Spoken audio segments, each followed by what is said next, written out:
Back in the kitchen now with Chef Julie, and we are switching to something a little fruity. A little fruity and sweet, a sweet salsa, yeah. So we're making a dessert salsa here, and basically I just took a whole lot of fruit of all kinds. I've got mango in here, fresh pineapple, apples, blueberries, grapes, peaches, strawberries, and really the sky's the limit on what you can put in. I would avoid banana just because it gets really soft and can just cover. But otherwise, is the juice just a natural juice then? It is not really just a natural juice. I put some fresh squeezed lime juice. Okay. And what I did to save myself some time, when I went to Food City, I got these fruits that are already pre-cut for you. Love those. Oh my gosh, did this save me so much time. And especially on the pineapple. You know, sometimes you get nervous picking out a pineapple because you hope it's ripe and you're not quite sure, and you may not always have time to wait a few days until it gets really good and ripe. So with this, I was able to get pineapple that I could just tell by looking at it, this is good stuff.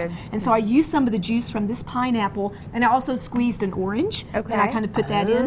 And there is also some basil in here, just a little bit of basil out of my garden. That'll brighten it up. Just a little bit, so it tastes really, really good. And just kind of put that, I put just a little bit of sugar, but really you don't need much at all.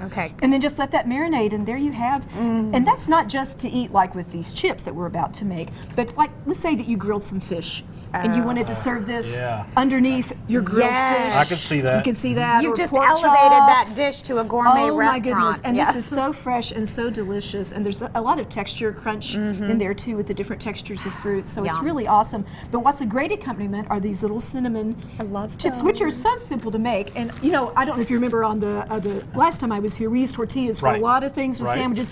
This is great, another great use for them. So all you have to do is just get a stack, and you can put several together, and just cut them with a pizza cutter. And you want to make sure these are flour tortillas. These are flour tortillas that I'm doing, and you just kind of cut them up. See, that's when you do a stack, you cut a whole bunch at once. How nice is that? And I'll let you start laying those out for us. Just lay them out singly. Oh, this, by the way, is my pizza screen, one of my favorite tools in the kitchen. I'm sorry, I forgot I was going to show it. But I bake pizza on here, but you can heat up French fries, tater tots, or these little jewels. Really? Does it get crunchy then? It gets more crunchy. My husband and I always argue. I like to put the pizza right on the rack, and he's like, get it on a pan because it makes a mess. Well, this is a great way to do it. You can do a lot of things. I use it to turn out cakes as well. And they're incredibly inexpensive, and you can get all sizes. So once you have that, then I get this. I got this little buttery spray right here, just a little nonstick spray, and you just spray it. And that's good for you too. That stuff's better than And it's just, I mean, that's really hard, isn't it? Yeah. Woo, we're sweating in the kitchen today.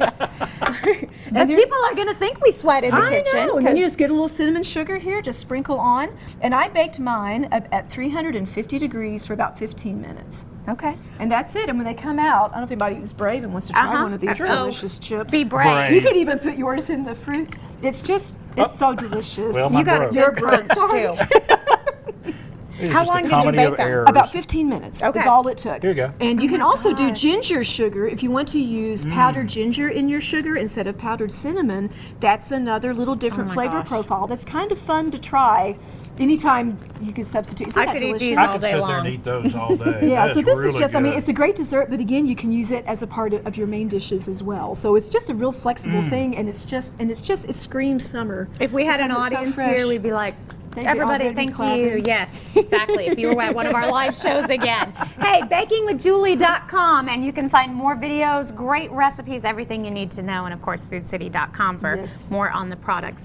Ready for a little music? I think so. I'm ready. All right. Raymond McLean's coming up next.